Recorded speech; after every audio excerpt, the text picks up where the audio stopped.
तो देखो, control and coordination जो चैप्टर है इसके अंदर आप किसके बारे में पढ़ोगे? इसमें आप मेनली जो पढ़ने वाले हो वो पढ़ने वाले हो आपके ब्रेन के बारे में, ठीक है। इस चैप्टर में हम जो पढ़ेंगे वो पढ़ेंगे कि हमारी बॉडी जो होती है वो कंट्रोल कैसे होती है, तो कैसे कंट्रोल करती है, और हमारी बॉडी में कोऑर्डिनेशन कैसे होता है, ठीक है। कंट्रोल का मतलब जैसे क्या होता है कि अगर मैं इस पे लिख रहा हूँ तो चीज मेरे क्या है, बिल्कुल कंट्रोल में है, ये पेन मेरे कंट्रोल में है, जो लिखने का तरीका है वो भी क्या है, मेरे कंट्रोल के अंदर है। कोऑर्डिनेशन में क्या होता है, कोऑर्डिनेशन का मतलब है कि दो तीन चीजें एक साथ फिर एक दूसरे कंट्रोल में चल रही है। जैसे अगर मैं लिख रहा हूँ तो हाथ भी चल रहे हैं, तो आंखें भी उस अकॉर्डिंग चल रही है, तो मैं बोल भी रहा हूँ कंटिन्यूसली, और मैं इधर उधर चल भी रहा हूँ, ठीक है। तो अपन जब तीन चार काम एक साथ करते हैं तो पूरी बॉडी में किसकी जरूरत पड़ती है, हमें कोऑर्डिनेशन की। तो आप इस चैप्टर में यही पढ़ोगे कि कैसे हमारी बॉडी चीज़ों को, हमारी खुद की बॉडी को कंट्रोल करती है, और कैसे हमारी बॉडी की दो तीन पार्ट्स को किस में लेकर आती है, कोऑर्डिनेशन में लेकर आती है, ठीक है। अब इन चीज़ों को करने में जो हमारी हेल्प करता है वो कौन होता है, हमारा एक तो ब्रेन, ठीक है। तीन चीज़ें देखेंगे, एक हमारी होती है स्पाइनल, होती है हमारी स्पाइनल कोड, और तीसरा जो होता है वो हमारी बॉडी के अंदर कौन होते हैं, न्यूरॉन, ठीक है। तो ये वो तीन टॉपिक है जिस चैप्टर में आपको अच्छे समझ में आ जाने चाहिए, है ना। हालांकि इसके अलावा एक दो टॉपिक और बचेंगे, उनको देख लेंगे, लेकिन देखो, तो इनके बारे में पढ़ते हैं, क्योंकि सोचने समझने का जो काम है वो कौन करता है आपकी बॉडी में, ब्रेन। जैसे मान लो मैं लिख रहा हूँ तो सोच सोच के लिख रहा हूँ कुछ ना कुछ, तो सारा लिखने का काम कौन कर रहा है, सोचने का ब्रेन, ठीक है। मुझे ब्रेन लिखना है, क्या लिखना है, ये मैं सोच रहा हूँ। लेकिन जब मैं बोल रहा हूँ तो बोलते वक्त मुझे अपना अपने होठों को हिलाना पड़ता है, जीभ को हिलानी पड़ती है, लेकिन क्या मैं सोच समझ के हिला रहा हूँ क्या अपने होठों को, कितना ही होठ ओपन करना है, जीभ सिर्फ इतनी हिलनी चाहिए, जीभ ऊपर नीचे होनी चाहिए, सोचते हैं कि अपन ऐसा बोलते वक्त नहीं सोचते ना। तो जिन चीज़ों के अंदर आपको सोचने की जरूरत नहीं पड़ती आप कर लेते हैं बस डायरेक्टली। जैसे आप चल रहे होते हैं तो रोड पे सोच समझ के चलते हो क्या, कब ये पैर रखना है फिर ये रखना है, ऐसे सोचते हो थोड़ा ना चलते हैं अपन, नहीं। तो जहाँ सोचने की जरूरत नहीं है वहां पे आपका कौन वर्क करता है, स्पाइनल कोड। कहाँ पर होती है ये यहाँ पे होती है, ठीक है। तो गर्दन होती है इस साइड में होती है ये स्पाइनल कोड। लेकिन जहाँ पे आप सोच समझ की चीजें कर रहे हैं, ध्यान से कर रहे हैं, वो सारा कौन काम में आता है, ब्रेन। बिना सोचे समझे कर रहे हैं, कौन काम में आ रहा है, स्पाइनल कोड। लेकिन पूरी बॉडी तक ये सारी चीजें फैलना, ठीक है। ब्रेन ने कह तो दिया कि बॉल पड़ी इसके लात मारो, लेकिन ब्रेन का यहाँ तक सिग्नल पहुंचाना इस पाँव तक कि आपको क्या करना है, बॉल के लात मारनी है, किक करनी है, ठीक है। तो ये सिग्नल पहुंचाने का काम जो होता है ये किसके थ्रू होता है, सारा न्यूरॉन्स के थ्रू। किसके थ्रू होता है, तो ब्रेन तो यहाँ बैठा है, स्पाइनल कोड यहाँ बैठी है, पर कंट्रोल कहाँ कर रहे हैं पूरी, तो पूरी बॉडी के अंदर जो फैले हुए हैं वो कौन है, आपके न्यूरॉन्स है। तो सबसे अच्छा क्या होता है कि आप ब्रेन को पढ़ो या स्पाइनल कोड को पढ़ो, उससे पहले किसके बारे में पढ़ लेना चाहिए, हमें न्यूरॉन्स के बारे में पढ़ लेना चाहिए। किसके बारे में पढ़ लेना चाहिए, न्यूरॉन्स के बारे में, कि ये क्या है, कैसी चीज़ है, कैसे हमारी बॉडी में फैले हुए हैं, दिखता कैसा है, आगे समझ में। तो अगर आप चैप्टर को ओपन कर रखे हैं तो सबसे पहला डायग्राम दे रखा है चैप्टर के अंदर, ठीक है। आपके राइट हैंड पे जो सबसे पहला डायग्राम दे रखा है वो किसका डायग्राम दे रखा है, आपको न्यूरॉन का डायग्राम दे रखा है, ठीक है। अब देखो, न्यूरॉन के डायग्राम को देखते हो तो कुछ डायग्राम इस तरह का दिख रहा होगा आपको, जैसे ऊपर से आ रखी है,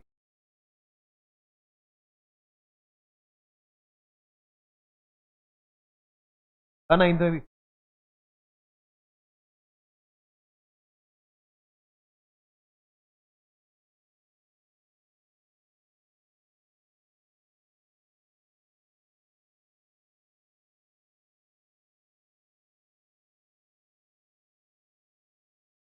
इस तरह का कुछ डायग्राम दे रखा है, इसके सेंटर में एक सर्कल सा बना रखा है, ठीक है। देखो, हमने जो डायग्राम ड्रॉ करा है यह है न्यूरॉन का, इसके आने के लगभग 60% चांसेस होते हैं कि आपको एग्जाम में मिल जाता है, और फिर भी आपके जो स्कूल में एग्जाम होंगे उसमें आपको एक बार जरूर मिलेगा ये, हाफ ईयरली में, यूटी में, कहीं ना कहीं एक बार जरूर मिलेगा, ठीक है। तो इसको अच्छे से समझते हैं। देखो, हम पढ़ रहे हैं न्यूरॉन के बारे में। न्यूरॉन होते क्या है, न्यूरॉन हमारी बॉडी में क्या होते हैं, एक तरह के सेल है। क्या है ये, अब सेल होता है तो सेल के अंदर न्यूक्लियस तो होता ही होता है। तो अगर ये पूरा सेल है तो इस सेल का ये क्या है, न्यूक्लियस, ठीक है। न्यूरॉन एक तरह का सेल है, और इस सेल का काम क्या होता है, इस सेल का काम होता है हमारी बॉडी में क्या करवाना, रिस्पॉन्स करवाना। रिस्पॉन्स किसके लिए रिस्पॉन्स करवाना? Response to stimuli, response to stimuli. Stimuli जो होती है ये क्या होती है? स्टिमुलाई जो है ये क्या है? स्टिमुलाई का मतलब हो गया एनवायरनमेंट में आपके आसपास में कुछ भी हो रहा है उसको हम क्या कहते हैं? स्टिमुलाई कहते हैं। तो मान लो गर्मी हो रही है ज़्यादा, ठंड हो रही है ज़्यादा, बारिश आ रही है, आपको ये सारी चीज़ें फील होती है। अगर आसपास में गर्मी टेम्परेचर बढ़ रहा है तो, ठंड हो रही तो फील होता है आपको। अगर आपके ऊपर कोई बारिश की बूंदें गिर रही है फील होती है आपको। ये जितना भी आपको रेस्पॉन्स हो पा रहा है, ये चीज़ें फील हो पा रही है, सब किसकी वजह से हो पा रहा है? स्टिमुलाई। और इसके खिलाफ रेस्पॉन्स करने का काम किसका होता है? न्यूरॉन का। तो न्यूरॉन ही होते हैं जो हमारी बॉडी में चीज़ों को क्या कर पाते हैं? फील कर पाते हैं। क्या कर पाते हैं? कर पाते हैं। ठीक है, ये फील कैसे करते हैं? देखो, स्टिमुलाई का मतलब समझ में आ गया? अभी मान लो मैं इस कमरे में बहुत ज़्यादा अचानक से गर्मी पड़ने लग जाए, बहुत ज़्यादा गर्मी हो जाए, नहीं तुम्हारी स्किन क्या होने लग जाए, तुमको लग रहा है कि यार स्किन जल सी रही है मेरी, इतनी गर्मी हो गई इस कमरे, तो आप क्या करोगे? कमरे से किधर चले जाओगे? बाहर। क्योंकि आपके न्यूरॉन्स ने क्या करा कि पता कर लिया कि इस रूम में क्या है बहुत ज़्यादा, और ये सारी इंफॉर्मेशन किसने दी?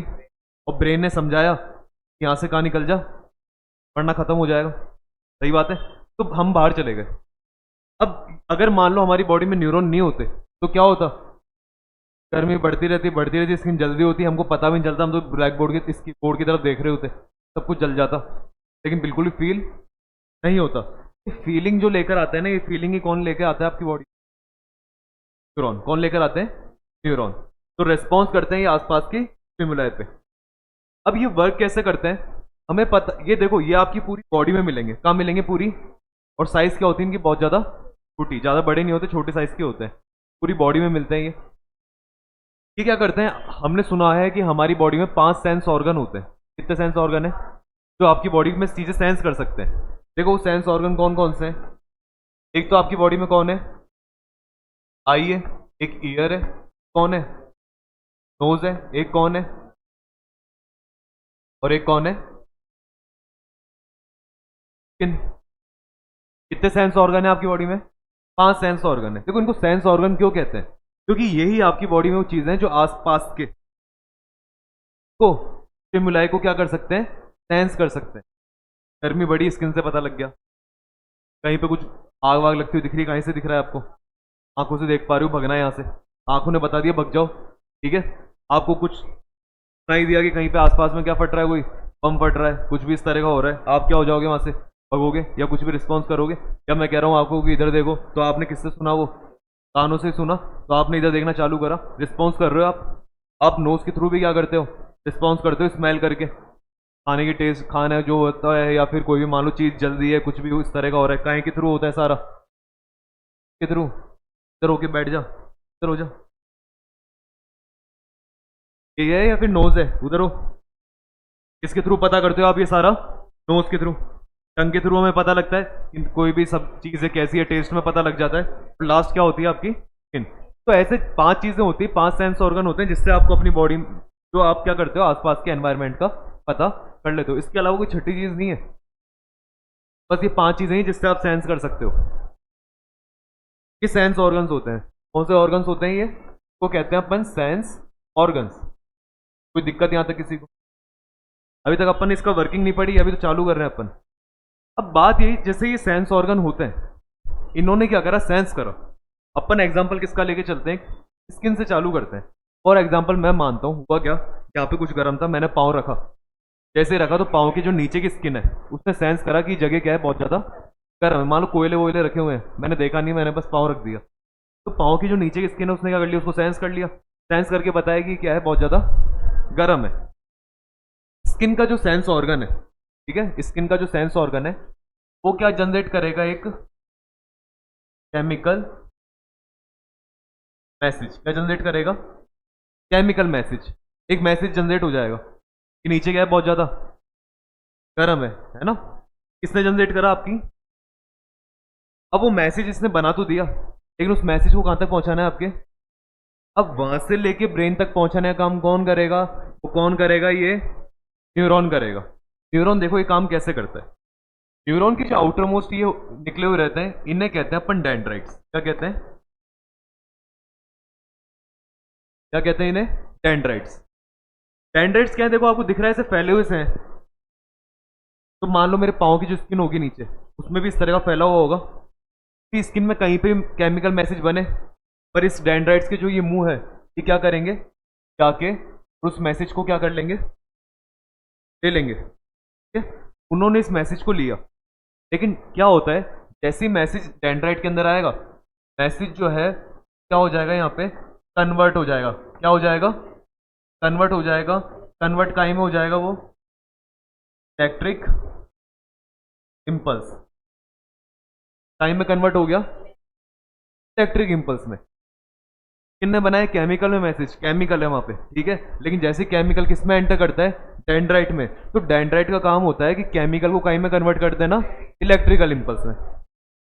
अब क्या होगा, न्यूरॉन में जो दौड़ने वाला है ना, वो केमिकल नहीं दौड़ेगा, कौन दौड़ेगी, इलेक्ट्रिसिटी। एक इलेक्ट्रिक इम्पल्स दौड़ेगा, और वो इलेक्ट्रिक इम्पल्स क्या कैरी कर रहा है अपने साथ में, मैसेज कैरी कर रहा है कि नीचे क्या है, बहुत ज्यादा गर्मी।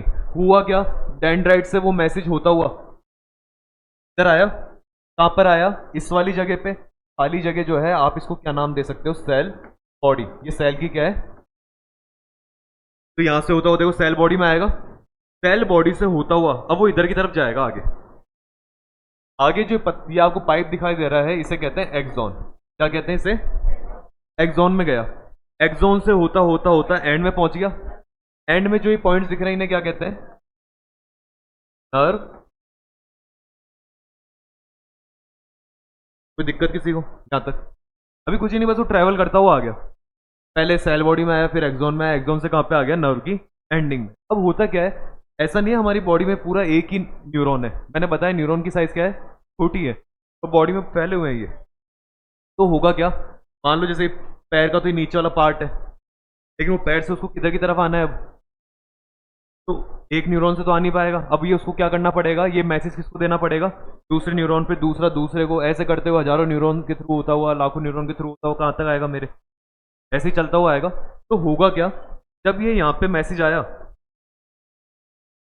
जब ये यहाँ पे मैसेज आएगा, तो यहाँ पे इसको दोबारा से क्या मिलेगा, एक और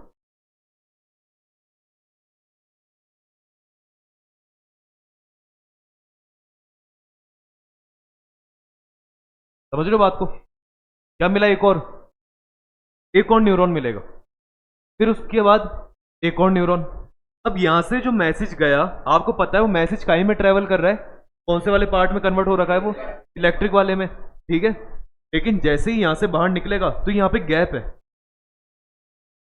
अब इस गैप में इलेक्ट्रिसिटी ट्रेवल नहीं कर सकती, क्योंकि अगर यहाँ पे इलेक्ट्रिसिटी ट्रेवल करने लगे ना, तो हमारी बॉडी में झटके लगना चालू हो जाएंगे। क्या लगेंगे, बिजली के झटके लगेंगे, पर लगते हैं कि आपको ऐसे, नहीं लगते हमें, ठीक है। क्यों नहीं लगते, क्योंकि जब तक इलेक्ट्रिसिटी इसमें ट्रेवल करेगी न्यूरॉन में, तब तक हमें कोई भी फर्क नहीं पड़ेगा, क्योंकि जैसे वो तार के चारों तरफ पीवीसी लगी रहती है ना, क्या आपने पीवीसी व्हाइट कलर की, या फिर जैसे इसमें दिख रहा है आपको, जो मोटी मोटी दिखती है ब्लैक कलर की, अंदर तार अलग होता है और इस ये अलग है, ऐसे ही इसमें देखो ये ऊपर दिख रही है शीट, ये इसका काम करती है, ये ध्यान रखती है शीट कि अंदर से करंट किधर की तरफ ना जाए, बाहर की तरफ, इसको बचाती है। और इस शीट का नाम भी वैसे आपके देने लगा, छोट साइलेंट शीट। आगे यहां तक आया, यहां पे आने के बाद इसको क्या दिखा, यहां पे इसको दिखाई दिया एक गैप। क्या दिखाई दिया, एक गैप दिखा, कि इसको क्रॉस करने के लिए मेरे को गैप को क्रॉस करना पड़ेगा। गैप को कहते हैं सिनेप्टिक गैप। क्या कहते हैं इसको, सिनेप्टिक गैप, इस गैप का नाम है, दो न्यूरॉन्स के बीच में मिलने वाला जो गैप होता है, उसे क्या कहते हैं, सिनेप्टिक गैप। सिनेप्टिक गैप है। अभी क्या होगा, जैसे ही यहां से इलेक्ट्रिकल मैसेज आएगा और इस पॉइंट पे पहुंचेगा, वो दोबारा से काई में कन्वर्ट हो जाएगा, काई में कन्वर्ट हो जाएगा, वो केमिकल में, काई में कन्वर्ट हो गया केमिकल में, क्योंकि झटकों से बचना है उसको, पता है बाहर झटके नहीं दे सकते। लेकिन जैसे ही दोबारा यहाँ वाले डेंड्राइट इसको रिसीव करेंगे, तो डेंड्राइट उसको दोबारा कहीं में रिसीव करेंगे,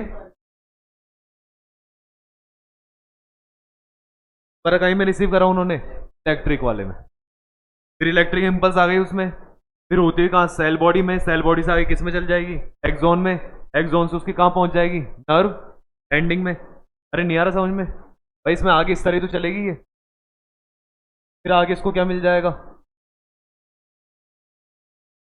फिर दूसरे न्यूरॉन के अंदर फिर क्या होगा, सेम कहानी चलती रहेगी, ऐसे चलता रहेगा। पर यहाँ पे एक जो मेन बात क्या है, मेन बात यह है कि इनको बार बार एक गैप को क्रॉस करना पड़ेगा, और उस गैप का नाम क्या है, सिनेप्टिक गैप। और एक गैप में क्या होगा, जो आपका इधर वाला इलेक्ट्रिकल मैसेज आया है वो काहे में कन्वर्ट हो जाएगा। अगर मैं तुमसे पूछूं सिनेप्टिक गैप में जो मैसेज है वो इलेक्ट्रिक में रहेगा, केमिकल में रहेगा, केमिकल में रहेगा, क्योंकि वरना तो हमारे क्या लगने लग जाएंगे, फिर झटके लगेंगे, शॉक्स लगना चालू हो जाएंगे, लेकिन वो नहीं लगेंगे। जैसे ही आप डेंड्राइट में एंटर करोगे दोबारा वो कहीं में कन्वर्ट हो जाएगा, इलेक्ट्रिक में। होता होता होता ही ट्रेवल होता हुआ आया, आते आते आते पीछे से निकलेगा, स्पाइनल कोड से निकल के, और कहाँ चल जाएगा हमारे, अब मेरे ब्रेन में आया, यार नीचे क्या है, बहुत ज़्यादा गर्म है, तो मैं क्या करूँगा, दोबारा इसको रिप्लाई भेजना भी तो है, अरे दोबारा तो रिप्लाई करूँगा, तो मैं क्या, हाँ ये तो बात बता रहा हूँ, देखो दोबारा रिप्लाई करेगा ब्रेन कि अब ब्रेन का जो रिप्लाई है वो जाना चालू होएगा, और जाना में किसके थ्रू चालू होता है, न्यूरॉन्स के थ्रू ही। रिप्लाई भी किसके थ्रू जाएगा दोबारा, न्यूरॉन्स के थ्रू। पर जो बाद वाले न्यूरॉन्स होंगे, क्या वो इस तरह से इस तरह से थोड़ी ना रहेंगे, वो देखो कैसे रहेंगे, वो उल्टे डायरेक्शन में रहेंगे अभी यूं।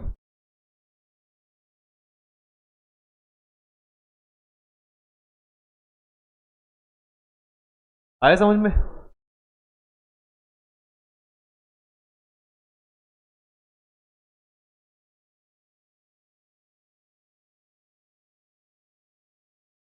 अरे आए इन दोनों में डिफरेंस समझ में आपको, ऊपर वाले तो जाते हुए हैं, और जब ब्रेन से रिप्लाई आएगा तो न्यूरॉन अलग तरीके से उल्टे जमे हुए हैं, ताकि वो अब इस तरह से इसको लेकर आए, ताकि जो मैसेज है वो ऊपर से, हाँ इसलिए न्यूरॉन्स की जाते वक्त न्यूरॉन्स को अलग कुछ नाम कहते हैं, और आते वाले न्यूरॉन्स का नाम अलग होता है, बता दूंगा क्या नाम होता है, ठीक है।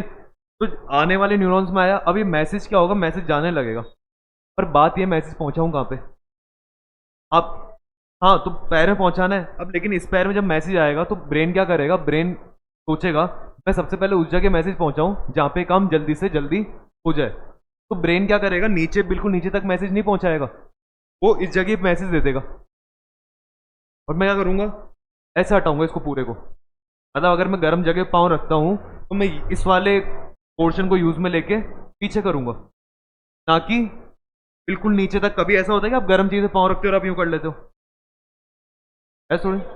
हाँ जैसे मान लो आप गर्म हाथ लगाते हो किसी चीज से, करंट आ रहा है, आपने हाथ लगाया, तो आप क्या करते हो, ऐसे हटाते हो, आप कंधे, कंधा जो होता है उससे जोड़ लगाते हो, आप ऐसे नहीं करते कि आपके लगाया करंट आ रहा है आप नहीं कर, ऐसे थोड़ी ना करते अपन, क्योंकि ब्रेन उंगली को मैसेज नहीं कर रहा, ब्रेन किसको मैसेज कर रहा है, शोल्डर को। ब्रेन ये चाहता है कि जल्दी जल्दी काम होए, ब्रेन को पता है मैं ये मैसेज करूंगा, अगर उंगली तक पहुंचाया तो क्या लग रहा है, देखो टाइम, और इतनी देर में तो इसके क्या लग जाएगा, झटका, मर जाएगा ये तो। कहाँ पे लगा दो, इसके कंधे पे मैसेज भेज, उसने मैसेज भेजा कंधे वाली मसल्स को कि मसल्स इधर की तरफ हो जाओ, पीछे की तरफ, मसल्स पीछे हो गई और मेरा हाथ बच गया। लेकिन अब देखो प्रोसेस में कितना सा टाइम लगता है, बात ये तो है कितना तेज काम कर रहा है ये तेज इसलिए काम कर रहा है क्योंकि जो आपका मैसेज है वो काहे के अंदर ट्रेवल कर रहा है, यहाँ पे इलेक्ट्रिक इम्पल्स के अंदर, किसमें ट्रेवल कर रहा है, इलेक्ट्रिक इम्पल्स। लेकिन फिर भी सोचने वाली बात है कि इलेक्ट्रिक से केमिक, यहाँ पे सिनेप्टिक गैप है तो केमिकल में ही आता है ये, तो इस गैप को क्रॉस करता है, फिर इलेक्ट्रिक में होता है, फिर गैप, फिर क्रॉस। ये कभी कभार क्या होता है, हम चल रहे होते हैं नीचे अचानक से गेट के हमारे क्या लग जाती है, अंगूठे पे ठोकर सी लग जाती है, लगते दर्द नहीं होता, हाँ हल्का सा 2-3 सेकंड लगते हैं और फिर दर्द चालू होता है, हुआ है कभी पाँव में नीचे नीचे जब गेट के ठोकर लग जाती है अंगूठे पे, हाँ तो 1 सेकंड लगती है फिर दर्द चालू होता है, तो इसलिए होता है क्योंकि नीचे तक ऊपर तक आने में क्या लग गया, मैसेज को थोड़ा सा टाइम लग गया। तो ये टाइम की बात है, अगर पास में हो रहा है तो जल्दी हो जाएगा काम, नीचे से चालू हुआ तो ये टाइम लगा। बताओ न्यूरॉन की वर्किंग किसको समझ में नहीं आई, आ गया न्यूरॉन सबको समझ में, ये नाम कुछ उटपटांग से थोड़ी ना है, डेंड्राइट याद कर लोगे, सेल बॉडी में गया, सेल बॉडी से एक्सोन में, एक्सोन से नर्व एंडिंग में, बीच में कौन सा गैप मिला, synaptic gap, synaptic, synaptic gap, synaptic gap मिला, सिनेप्टिक गैप में वो जो इलेक्ट्रिकल इंपल्स है वो दोबारा कहीं में कन्वर्ट हो जाएंगे, केमिकल मैसेजेस में, और फिर अगले जब डेंड्राइट में एंटर करेंगे तो दोबारा इलेक्ट्रिकल इंपल्स में कन्वर्ट हो जाएंगे। तो दिक्कत, देखो बुक का डायग्राम देखो एक बार, बुक में डायग्राम दिख रहा है क्या आपको, दिख रहा है कुछ अलग बनाया मैंने, सही है डायग्राम, थोड़ा सा अलग। अरे वो मतलब कि कुछ अलग थोड़ी ना वर्ड्स रह गए। क्या चीज? आपको बनाना एक ही है, समझाना एक ही है उसको। ये तो मैंने तुमको सिखाने के लिए एक से दूसरा, दूसरे से तीसरा, लेकिन ये तो कितना सिखा रहा है हमको, सिर्फ एक के बारे में सिखा रहा है। और ये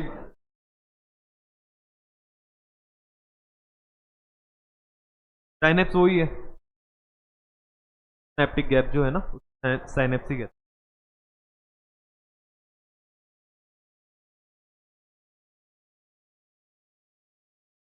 सिनेप्टिक गैप को साइनेप्स भी कह देते हैं। क्या कह देते हैं? साइनेप्स। एक ही वर्ड है ये। सिनेप्टिक गैप है या साइनेप्स, एक ही बात है। ठीक है, सिनेप्टिक गैप है, साइनेप्स एक ही बात है। हाँ, इस गैप को ही कहते हैं, इस गैप का नाम है ये, साइनेप्स। बस यही बात है इसके अंदर।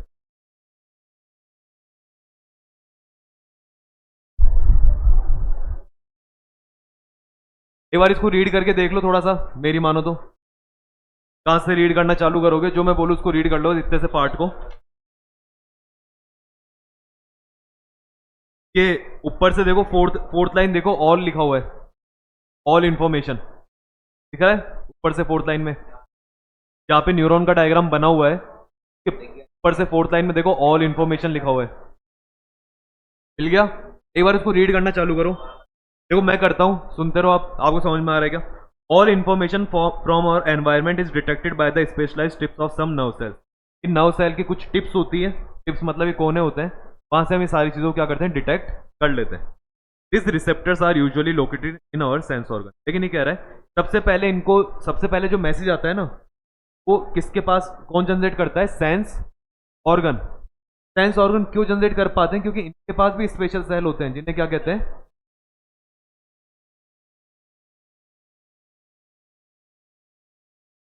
क्या कहते हैं इन्हें?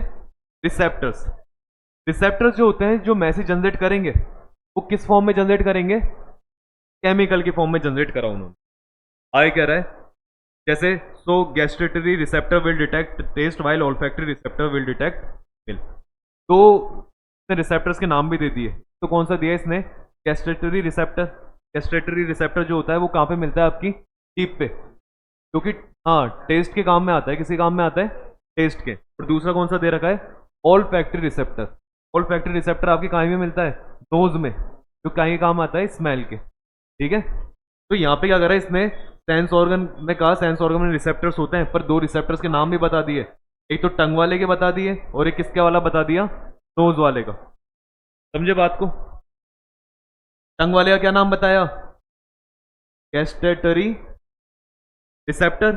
और नोज वाले का क्या बताया? All factory. इन दो का नाम पूछ भी सकता है, बाकी मैं क्या करूंगा, आपको पांचों के नाम लिखवा दूंगा उसके अंदर। इन दो का ही पूछेगा, पूछेगा या तो नोज का या फिर किसका? टंग का। क्योंकि मैं तुमको बता रखा हूँ, बुक के बाहर क्वेश्चन नहीं करता, तो बुक में दो ही दे रखे हैं। देखो, this information acquired at the end of the dendritic tip. Dendrite ने क्या करा? इस इंफॉर्मेशन को एक्वायर करा of a nerve cell. Nerve cell कह दो या उसको ही न्यूरॉन कह दो, दोनों का मीनिंग क्या है? सेम है। नर्व सेल्स और न्यूरॉन क्या होते हैं? सेम ही होती है। That's of a chemical reaction that creates an electric impulse. तो क्या होगा, जो केमिकल रिएक्शन होगी वो काई में कन्वर्ट हो जाएगी? इलेक्ट्रिक इंपल्स में। This impulse travel from dendrite to the cell body. पहले डेंड्राइट से सेल बॉडी में, फिर सेल बॉडी से and then along the axon to its end. और एक्सोन से होती हुई कहां तक पहुंच जाएगी? एंड तक। आ गई एंड तक। दीज केमिकल्स, ऐसे कह रहा है at the end of axon. Axon के एंड पे क्या होगा? The electric impulse sets off, electric impulse निकलेंगे और the release of some chemicals, और काई में कन्वर्ट हो जाएंगे सम केमिकल्स में। These chemical cross the gap, ये गैप को क्रॉस करेंगे, जिस गैप का क्या नाम है? सिनेप्टिक गैप या सिनेप्स कह सकते हो आप। ठीक है, and start a similar electric impulse in dendrite of the next neuron. और अगले न्यूरॉन के डेंड्राइट में घुसकर दोबारा से सेम इलेक्ट्रिक इंपल्स वो क्या कर लेंगे? जनरेट कर लेंगे। आगे समझ में आता तक? ये सिमिलर स्नैप्स फाइनली अलाउज। तो ऐसे होता होता होता ये आपकी कहां तक पहुंच जाएगा? Of such impulse from neurons to other cells such as muscle cells और gland. It is thus no surprise that nerve tissue is made up of organize. इसको चलो आगे, ऐसे करते करते ब्रेन तक पहुंच जाएगा। ब्रेन जो रिप्लाई देगा वो दोबारा किसको देगा? मसल्स को, तो देता है हमारी मसल सेल को। अब वो उस पर डिपेंड करता है कि कौन सी मसल सेल को देगा, हाथ को देगा, पाँव के, है ना, वो उस पर डिपेंड करता है कहाँ के लिए बेस्ट है। फिर वो रिप्लाई करता है और उसके वजह से कर पाते हैं। आप जो है इसके अंदर डायग्राम बनाओगे जो एग्जाम में, वो फर्स्ट वाला डायग्राम बनाना है, नीचे वाला डायग्राम मत बनाना। नीचे डायग्राम दिख रहा है ना, न्यूरोमस्कुलर जंक्शन वाला, इस डायग्राम को छोड़ सकते हो आप। फिर ऊपर वाला जो न्यूरॉन का डायग्राम है इसकी नहीं, ऊपर वाला जो डायग्राम है इसकी प्रैक्टिस कर लेना और इसका एक्सप्लेनेशन पढ़ लेना कि क्या एक्सप्लेन कर। और मैंने बताया न्यूरॉन हो या नर्व सेल हो, दोनों का मीनिंग क्या है भाई। जो नर्व सेल होते हैं ना उसी को न्यूरॉन कहते हैं, नर्व सेल्स को क्या कहते हैं, न्यूरॉन कहते हैं। अब पेज को आप क्या कर लीजिए, टर्न कर लो पीछे।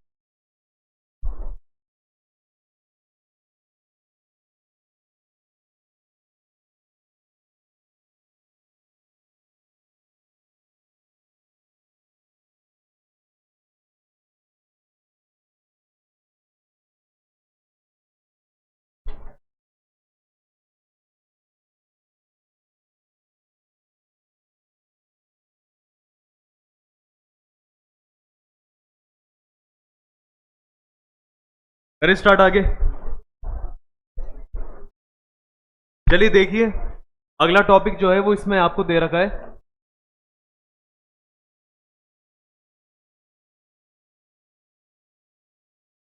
अगला टॉपिक क्या है, रिफ्लेक्स एक्शन। ये अगला टॉपिक है इसका। अब आपको ये तो समझ में आ गया कि हमारी बॉडी के अंदर जो मैसेजेस है वो कैसे ट्रेवल करते हैं, वो चीज़ आपने सीख ली।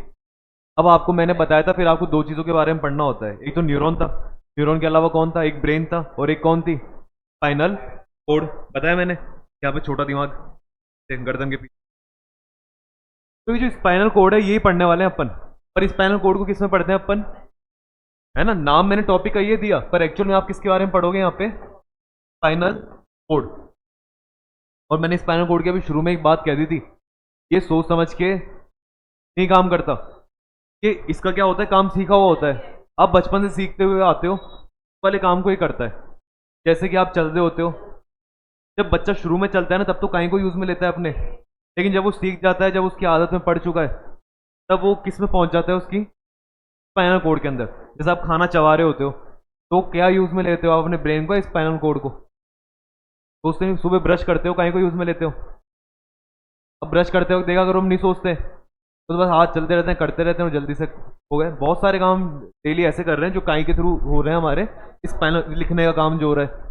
अब लिखते वक्त अपन सोचते नहीं कि ये ऐसे बनाऊं मैं ऐस को, लेकिन जब बच्चा छोटा होता है वो सोच समझ के लिखता है, क्योंकि वो उसको ब्रेन से ब्रेन में आता है। फिर जब ब्रेन बहुत बार उस चीज़ को करने लग जाता है तो वो सारी इंफॉर्मेशन किसके पास चल जाती है, स्पाइनल कोड के बारे में, है ना।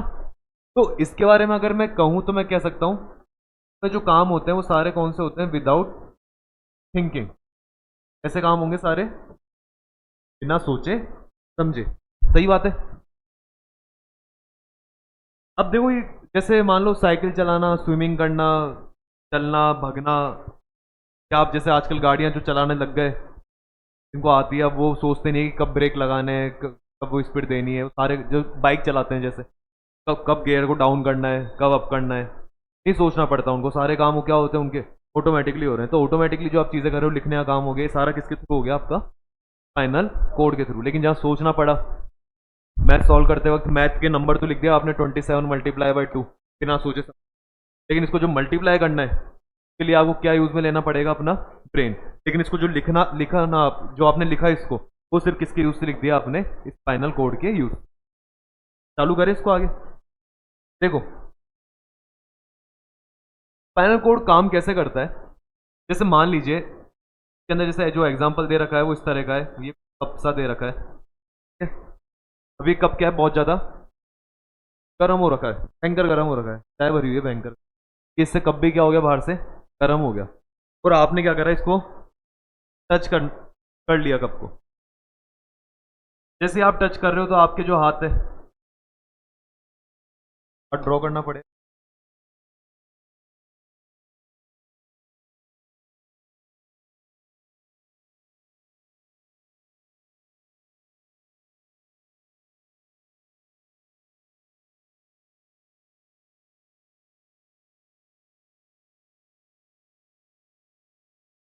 बस इसको ऐसे ही समझो, और मत देखो आगे जाके आधे से कैसे हो गया इसका, है ना, उससे मतलब नहीं है हमें। क्या बना दूं? नहीं, मैं तो जैसे मैं जो समझा, चलो इसको वैसे।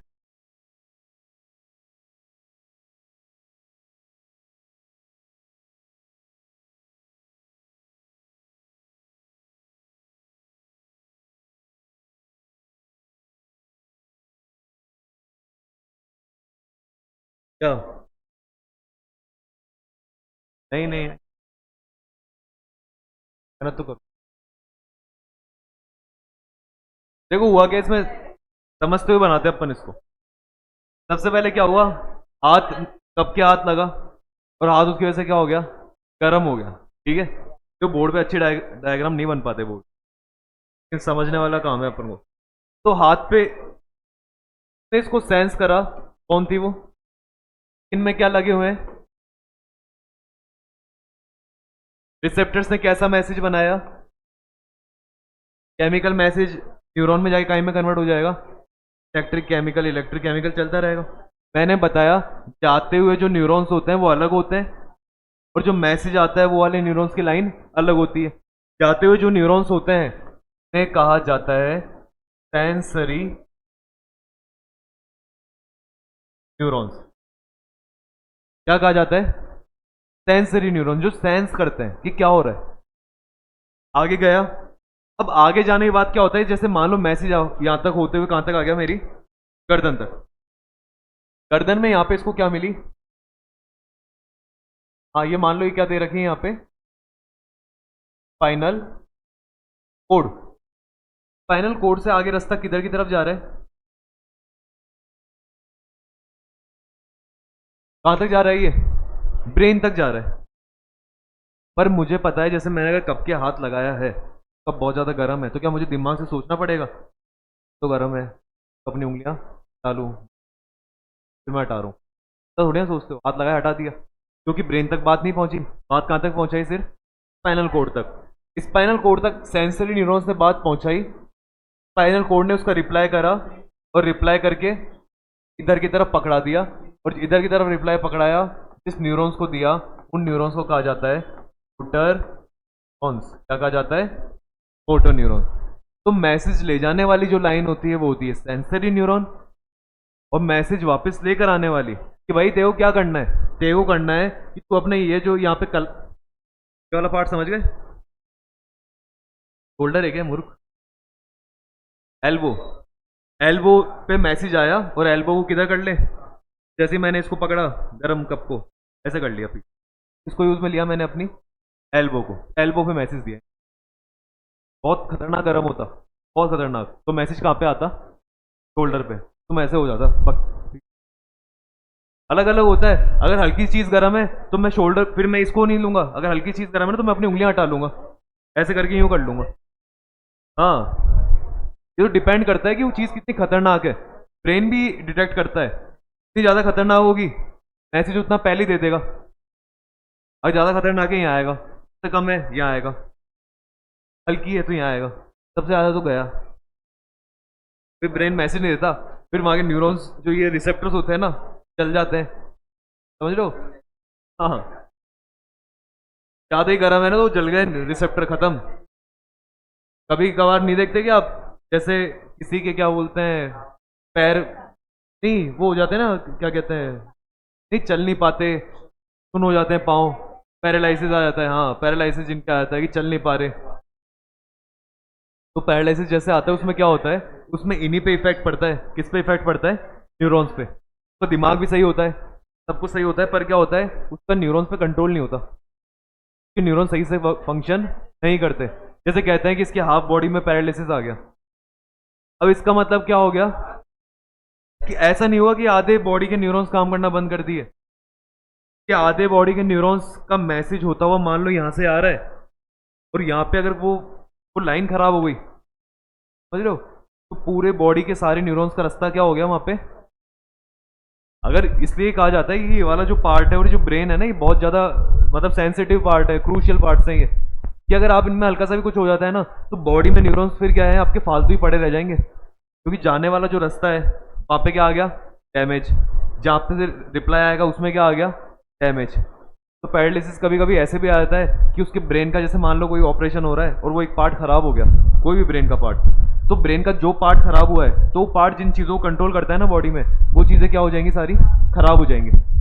या मान लो यहाँ लग गई, तो कभी कभार यहाँ पे किसी की इतनी ज़्यादा लग जाती है तो उसका पूरा ब्रेन जो होता है वहाँ से रास्ता क्या हो जाता है, नीचे का खत्म हो जाता है। तो उसकी बॉडी क्या हो जाती है, बिल्कुल डेड। डेड कैसे कि बॉडी तो फंक्शन कर रही है पर उसको कुछ भी फील, बस वो पड़ा है। अब कहते हैं ना अपन कि ब्रेन डेड हो गया। ब्रेन डेड का मतलब ब्रेन तो बंद हो गया पर पूरी बॉडी उसकी सही है, हार्ट वगैरह चल रहे हैं, पर अब उसको कुछ भी फील नहीं होने वाला। तो ऐसी ये चीज़ें देखने को मिल जाती है।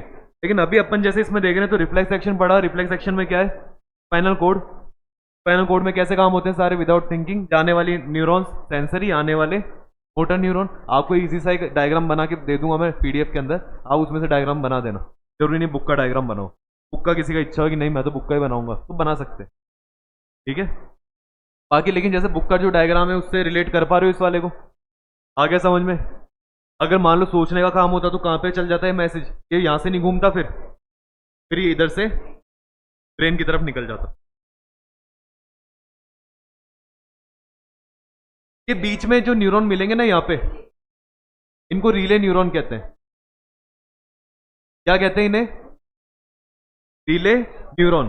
देखो रिले न्यूरॉन क्यों कहा गया, होता क्या है, मैंने आपको बताया नीचे तो न्यूरॉन सही है आपकी पूरी बॉडी में, लेकिन आपकी अभी इतने सारे न्यूरॉन्स है, सोचो इतने सारे, जैसे ये तार पहले पड़े बॉडी में, पर इस सारे तारों को अगर जोड़ोगे तो इनका क्या बन जाएगा, गुच्छा सा बन जाएगा। वो गुच्छा कहाँ से निकलता है, तो अगर मैं अपन को ये सोचने वाली बात है कि स्पाइनल कोड में न्यूरॉन्स कितने से मिलेंगे आपको, बहुत सारे, यहाँ बहुत सारे न्यूरॉन्स होते हैं। और सोचो कि अगर दिमाग में जा रहे हैं तो दिमाग में तो न्यूरॉन्स क्या मिलेंगे आपको, और भी ज़्यादा। दिमाग में क्यों ज़्यादा है, क्योंकि दिमाग सोचने का काम कर रहा है, और जहाँ पे सोचने का काम होता है वहाँ पे न्यूरॉन्स की अमाउंट क्या मिलेगा आपको, ज़्यादा। तो दिमाग पूरा न्यूरॉन से भरा हुआ है, जो आपका ब्रेन है वो कहीं से भरा हुआ है, न्यूरॉन से। फर्क ये होता है कि ब्रेन में जो न्यूरॉन्स होते हैं उनमें, अभी अपन ने डायग्राम पढ़ा था न्यूरॉन का इस तरह का कुछ,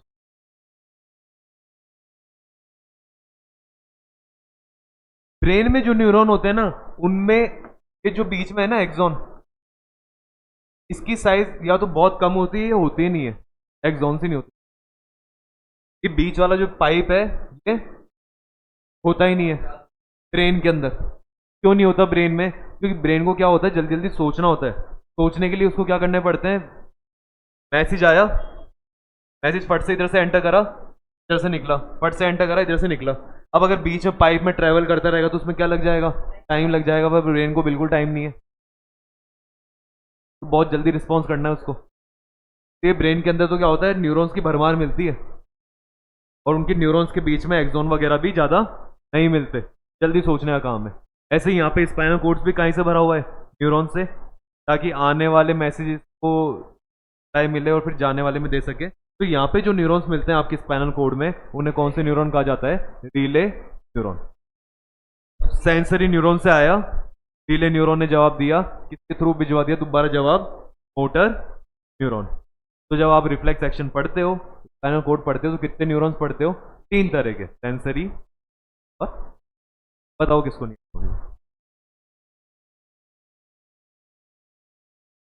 हाँ हाँ हाँ, ऐसा होता है नर्वस। देखो चलो बता देता हूँ थोड़ा, अपन जो पढ़ रहे हैं ना ये सारा कौन सा सिस्टम है आपका, नर्वस सिस्टम कहते हैं इसको। जो अपन पढ़ रहे हैं इसको क्या कहा जाता है, नर्वस सिस्टम। अब नर्वस सिस्टम, मैंने कहा नर्वस सिस्टम जो आपकी बॉडी में चीज़ों को फील कराते हैं, स्टिमुलाई पे रिएक्शन करते हो, रिस्पॉन्स करते हो, आसपास में क्या हो रहा है, ये किसके थ्रू करते हो आप अपने। और नर्वस सिस्टम में कितने पार्ट होते हैं, 3 पार्ट, कौन कौन से, ब्रेन और स्पाइनल कॉर्ड, और आया समझ में। तो ब्रेन में इसमें क्या है, नर्वस सिस्टम भी 2 तरह के होते हैं, एक तो होता है सेंट्रल नर्वस सिस्टम, एक होता है पेरिफेरल नर्वस सिस्टम। ऐसे पूछेगा नहीं, हालांकि वैसे बता ही रहा हूं, नहीं आएगा काम, लेकिन एक तो होता है सेंट्रल नर्वस सिस्टम और एक कौन सा होता है, पेरिफेरल नर्वस सिस्टम। मान लो नोट से मिल जाए तो घबराना मत। सेंट्रल नर्वस सिस्टम का मतलब हो गया सेंटर वाला, एक तो ब्रेन और एक और पेरिफेरल नर्वस सिस्टम कौन सा हो गया, नीचे नीचे का पूरे न्यूरॉन्स। तो आपकी बॉडी में जो न्यूरॉन्स फैले हुए हैं नीचे की तरफ, जो बॉडी के अंदर जो न्यूरॉन्स फैले हुए हैं, वो तो कौन से सिस्टम में आ जाते हैं, पीएनएस में, और ब्रेन और स्पाइनल कॉर्ड किस में आ जाता है। तो सिंपल है, ऐसा ऐसा कुछ ज्यादा इसमें वाली बात नहीं है। इसको सेंट्रल कह दिया क्योंकि सेंट्रल में आ गए पार्ट्स, और नीचे वाले को पेरिफेरल कह दिया बाकी जो। अब आपने दो चीजों के बारे में पढ़ चुके हो, एक तो न्यूरॉन्स के बारे में समझ लिया, एक किसके बारे में समझा, स्पाइनल कॉर्ड। और स्पाइनल कॉर्ड कब काम करती है, जब आपको करना होता है रिफ्लेक्स एक्शन। क्या कहते हैं इस एक्शन को, रिफ्लेक्स एक्शन, जहां पे आपको सोचने समझने की जरूरत, बस रिएक्शन करना है जल्दी से, हाथ लगाया हटा दिया।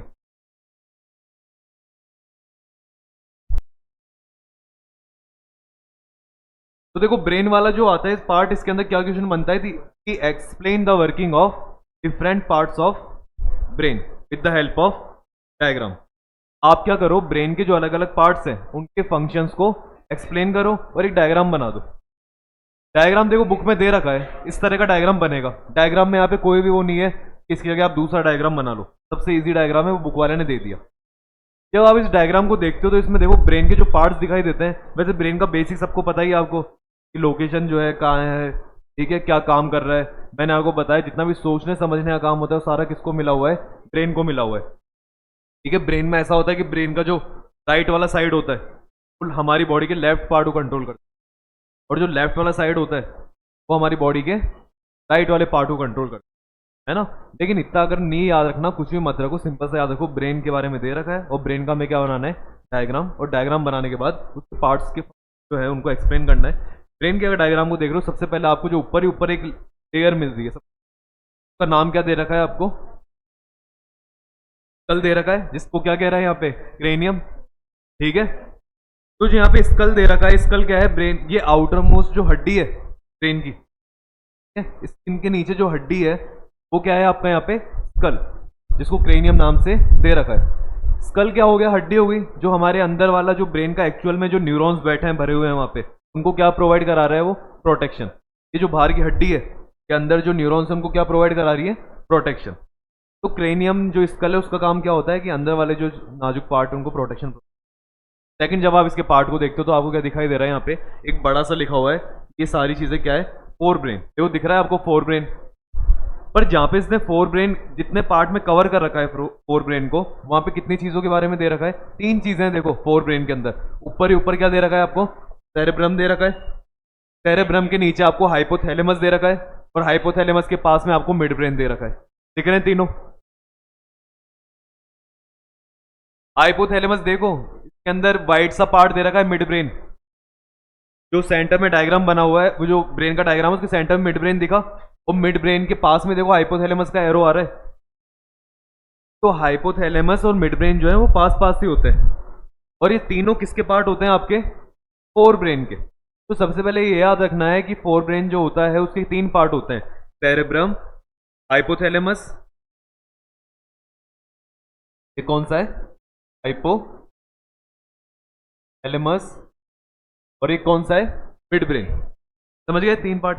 अब और फिर देखो इसके बाद में नीचे एक और दे रखा है, कौन सा दे रखा है आपको, हिंड ब्रेन करके दे रखा है। नीचे नीचे देखो हिंड ब्रेन दिख रहा है, नीचे नीचे हिंड ब्रेन। और हिंड ब्रेन के कितने पार्ट कर रखे हैं वहां भी, तीन पार्ट है हिंड ब्रेन के। क्या क्या है, पोन्स है, मेडुला है, और सेरेबेलम है। तो डायग्राम तो देखो आपको बनाना पड़ेगा, डायग्राम इस तरह का डायग्राम बनाना है, और डायग्राम बना, लेकिन याद क्या करना है, याद ये रखना है जो फोर ब्रेन होता है, फोर ब्रेन के क्या क्या फंक्शन होते हैं। फोर ब्रेन में सबसे पहला पार्ट कौन सा था आपका, सेरेब्रम। सेरेब्रम देखो सबसे बड़ा पार्ट है ब्रेन का, दिख रहा है, सबसे बड़ा जो ब्रेन है पार्ट है वो सेरेब्रम ही है। और ये क्या है, ऐसा उलझा हुआ सा होता है बहुत ज्यादा, क्योंकि इसमें खूब सारे न्यूरॉन्स होते हैं। सबसे ज्यादा जो न्यूरॉन्स होते हैं वो किसमें मिलेंगे आपको, सेरेब्रम में। खूब सारे न्यूरॉन्स होते हैं, क्योंकि सबसे ज्यादा सोचने समझने का जो काम है, थिंकिंग का काम, वो किसको मिला हुआ है, सारा सेरेब्रम को मिला हुआ है। इसका काम कैसे, जैसे थिंकिंग लिख ही रखा है यहाँ पे, क्या लिख रखा है आगे, राइटिंग, हियरिंग, साइटिंग, देखना भी ना, स्मेल करना, टच करना, बोलना। देखो ऐसे बड़े बड़े जो मेन मेन काम है वो सारे किसको मिले हुए हैं, सेरेब्रम को मिले हुए हैं। ठीक है, पहला आ गया समझ में, है ना।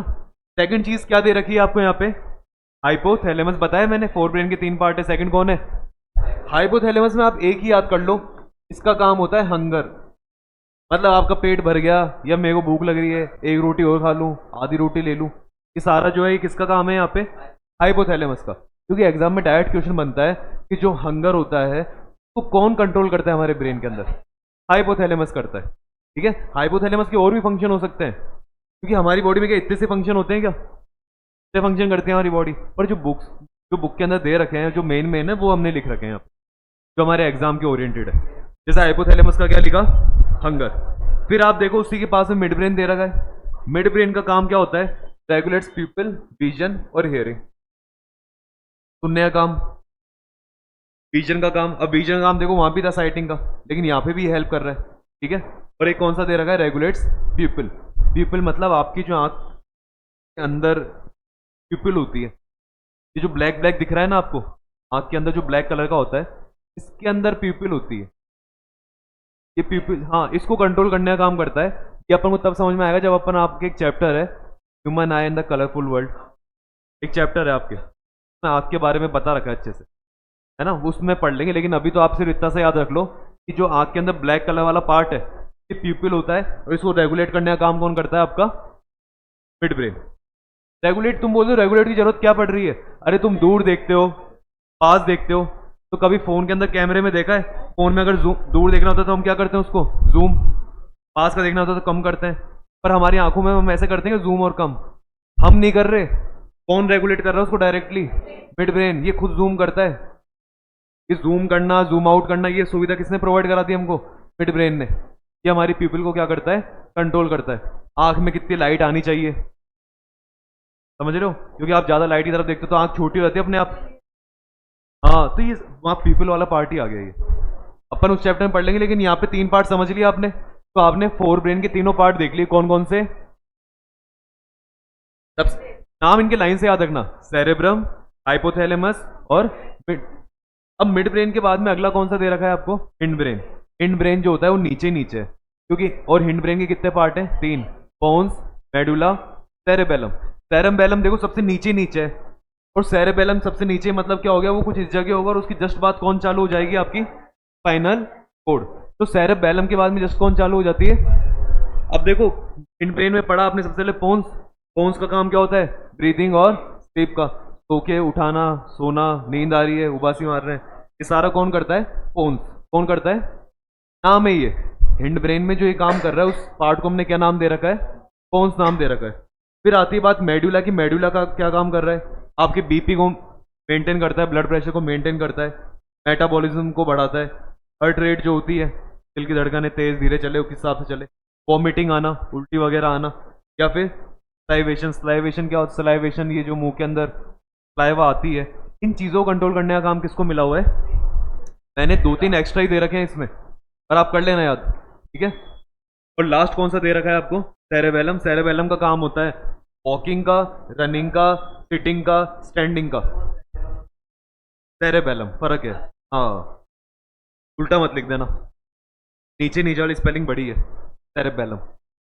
अब सेरेबेलम का देखो मेन काम तुमको दिख रहा है वॉकिंग, रनिंग, स्टैंडिंग, सिटिंग। तो होता क्या है, हाँ, जो ये लोग जो अल्कोहल कंज्यूम करते हैं ना, जैसे अल्कोहल पीते हैं, तो अल्कोहल जो होती है वो ब्रेन के इसकी पार्ट पे इफेक्ट डालती है। किस पे डालती है? सेरेबेलम पे। इसलिए वो आदमी क्या होता है, उस क्या क्या खराब हो जाती है? वॉकिंग खराब हो जाती है, भगना तो दूर की बात हो जाती है, सिटिंग वो करता नहीं है, फिर वो आड़ा टेढ़ा बैठता है, और क्या स्टैंडिंग तो भूल जाओगे, वो बिल्कुल सीधा खड़ा हो जाए अपनी जगह। तो सब कुछ क्या हो जाता है? हिल जाता है, क्योंकि एल्कोहल जो होती है वो कौन से पार्ट पे इफेक्ट डालती है?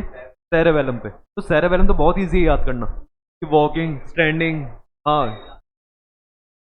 मेडुला भी सही है कि बीपी और जो हार्ट से जुड़ा हुआ है, देखो ऐसा कह सकते हो कि हार्ट से जुड़ा हुआ कौन है आपका? मेडुला। दिख रहा है हार्ट से जुड़ा हुआ, बीपी कंट्रोल कर रहा है, हार्ट रेट को कंट्रोल कर रहा है। सोने का एक स्पेशल याद रखो, सोने के लिए तो कौन है? कौन से? सांस लेने का काम आ रहा है।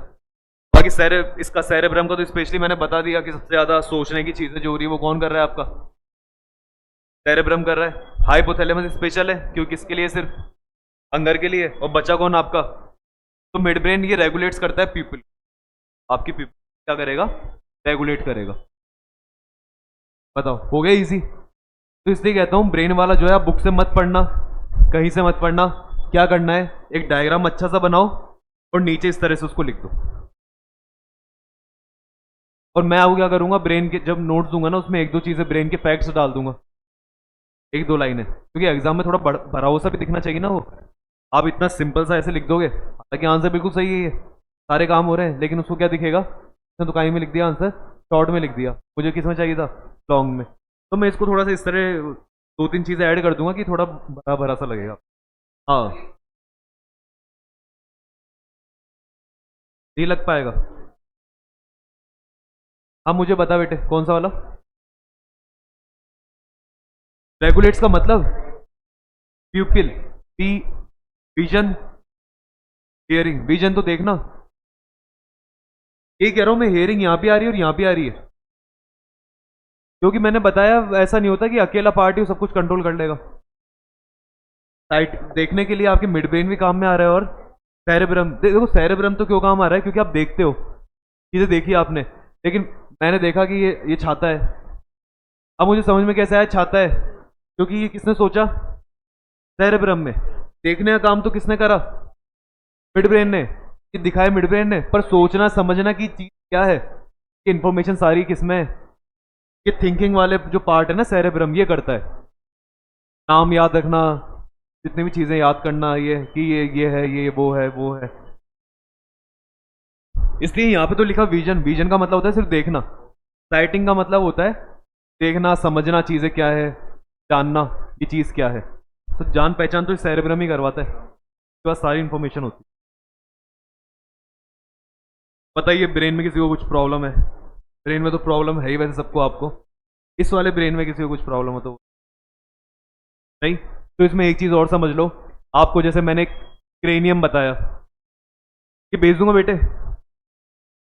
भेज दूंगा, मत लिखो, मैं थोड़ा और साफ सुथरा भेजूंगा ताकि आपको सही से उसमें में आ जाए। एक चीज रह गई लेकिन ब्रेन के अंदर, कौन सी वाली, ऊपर ही ऊपर, क्रेनियम। कि भैया आपने क्रेनियम के बारे में तो लिखा ही नहीं कुछ, क्योंकि मैंने बताया क्रेनियम क्या होता है, स्कल होता है, हड्डी होती है, ठीक है, प्रोटेक्शन का काम कर रही है। लेकिन देखो ध्यान रखो,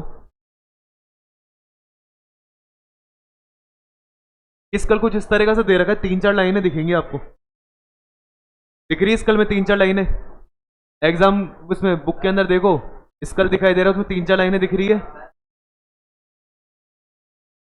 वो ग्लैंड है, वो ग्लैंड वाले पार्ट में पढ़ेंगे, वो ग्लैंड है, वो अलग पार्ट में पढ़ेंगे, आएगा तब बताऊंगा।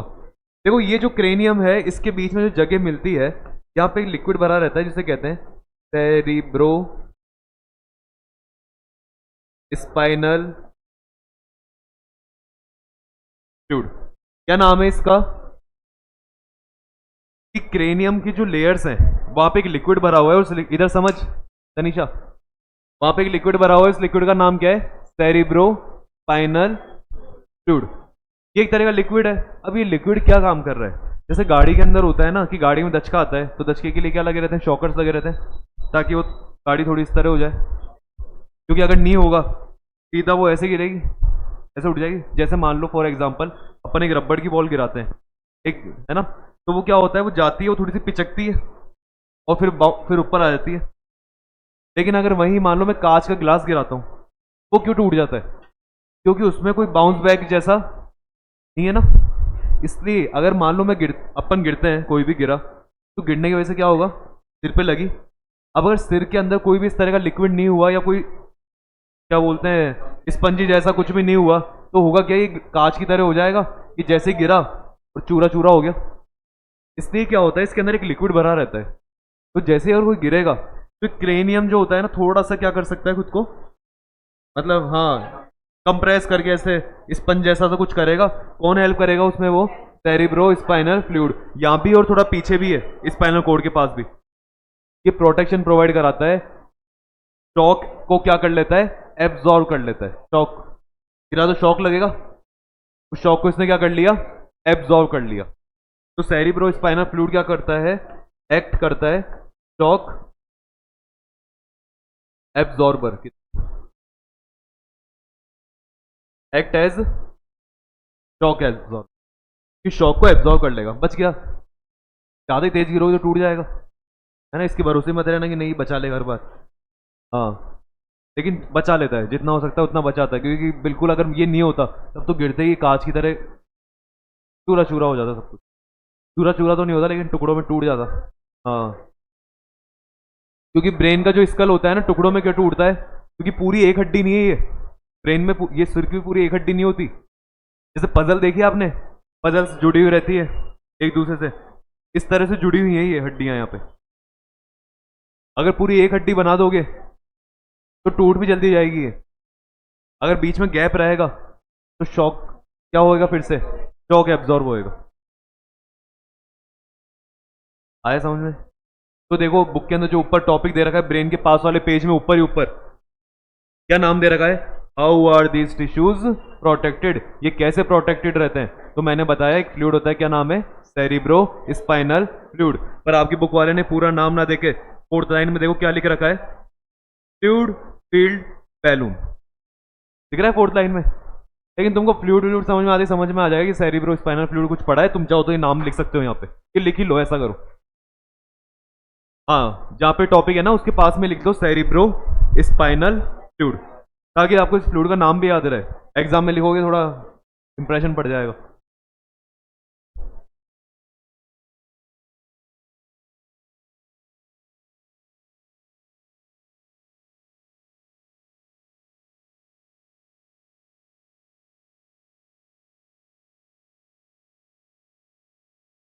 अरे हार्ड है क्या चैप्टर? तो कह रहा हूँ,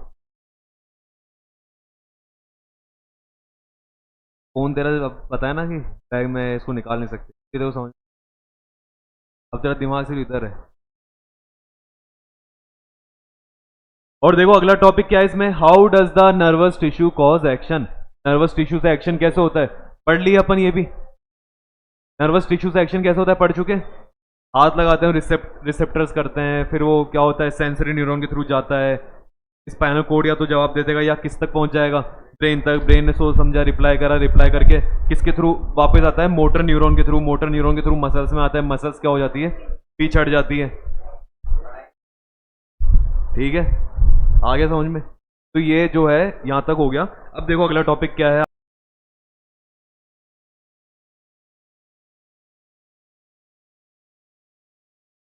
देखो अगला जो टॉपिक है वो आपको दे रखा है, हॉर्मोन्स इन एनिमल्स। भाई अभी जो अपन ने चैप्टर को पढ़ा उसमें अपन ने क्या देखा कि हमारी बॉडी में जो भी कंट्रोल कोऑर्डिनेशन का काम होता है, जो बॉडी कंट्रोल हो रखी है, हाँ, वो सारा ब्रेन करता है, स्पाइनल कोड करता है, with the help of neurons ये सारा काम होता है। और जो मैसेज है वो किस फॉर्म में ट्रांसफर होता है, वो केमिकल इलेक्ट्रिक हो रहा है, लेकिन अपन वैसे देखें तो प्योरली, वैसे मेनली तो यहाँ पे किस के फॉर्म में हो रहा है, इलेक्ट्रिक के फॉर्म में हो रहा है। मैसेज जल्दी जाता है, बॉडी जल्दी क्या कर पाती है, रिस्पॉन्स कर पाती है। ठीक है, लेकिन क्या होता है कुछ जगह ऐसी कुछ मूवमेंट्स ऐसे होते हैं हमारी बॉडी में जो किसकी हेल्प से होते हैं, हॉर्मोन्स की हेल्प से होते हैं। किसकी हेल्प से होते हैं, हॉर्मोन की हेल्प से होते हैं। बॉडी में कुछ चीजें होती है जिनके लिए हॉर्मोन्स की जरूरत पड़ती है। अब बात आती है कि हॉर्मोन्स होते क्या हैं। हॉर्मोन्स होते हैं केमिकल्स। हॉर्मोन्स क्या होते हैं, तो ये प्योर केमिकल मैसेज है, इसमें कोई इलेक्ट्रिक में कन्वर्ट ये नहीं होंगे, ये सिर्फ कहीं में ट्रेवल करेंगे, केमिकल में ट्रेवल करेंगे। अब बनते कहां से केमिकल, देखो अपन इसकी स्टार्टिंग ऐसे करते हैं। हमारी बॉडी में कहीं पे भी अगर केमिकल बनते हैं उसे हम क्या कहते हैं, ग्लैंड कहते हैं। क्या कहते हैं? अगर मैं ग्लैंड को अगर ब्रैकेट में लिखना चाहूं तो मैं लिख देता हूं कि हमारी बॉडी के अंदर केमिकल्स की क्या है, फैक्ट्री हमारी, जहाँ पे केमिकल्स तैयार होते हैं। पर हमारी बॉडी में कितने तरह की ग्लैंड हो सकती है, दो तरह की ग्लैंड होती है हमारी बॉडी। एक होती है एंडोक्राइन और एक होती है एक्सोक्राइन। कौन कौन सी ग्लैंड होती है, एंडोक्राइन ग्लैंड और एक्सोक्राइन ग्लैंड। देखो समझना आराम से, हाँ, दो तरह की ग्लैंड होती है, दोनों में केमिकल बनते हैं। ठीक है, पर जो एक्सोक्राइन के केमिकल्स होते हैं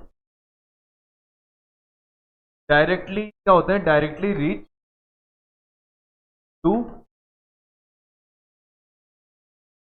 टारगेट साइट, डायरेक्टली अपने टारगेट पे पहुंच जाते हैं। डायरेक्टली कहां पे चल जाएंगे, टारगेट पे। थ्रू किसके थ्रू, टू एनी वेसल, किसी भी अपने एक पाइप के